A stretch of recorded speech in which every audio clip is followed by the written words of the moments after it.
வணக்கம். இப்போ நான் உங்களுக்கு ஒரு கதை சொல்ல போறேன். அந்த கதையின் முடிவில் வந்து ஒரு கேள்வி இருக்கும். அந்த கேள்வி யார் கரெக்டாக சொல்றீங்களோ அவங்க பெரிய பிரில்லியன்ட். ஓகேங்களா? அவங்களுக்கு பாராட்டுக்கள்.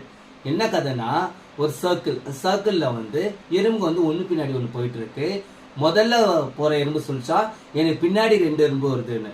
பின்னாடி வர எறும்பு சொல்லிச்சா எனக்கு முன்னாடி 2 எறும்பு போகுதுன்ட்டு. நடுவில் வர எறும்பு சொல்லிச்சா எனக்கு முன்னாடி ஒரு எறும்பு பின்னாடி ஒரு எறும்பு வருதுன்னு சொல்லிச்சான். அப்போ மொத்தம் அந்த சர்க்கிளில் எத்தனை எறும்பு போயிருக்கோம்? கொஞ்சம் யோசித்து பதில் சொல்கிறீங்களா? நீங்கள் வந்து யோசிக்க நேரம் எடுக்க வேண்டாம். ஒரு 3 செகண்ட் யோசிச்சாலே உங்களுக்கு அதுக்கான விடை கிடைத்திடும். கிடைக்காதவர்களுக்கு நானே விடையை சொல்லிட்டேன். கொஞ்சம் யோசித்து பாருங்கள் என்ன விடை இருக்குன்னு.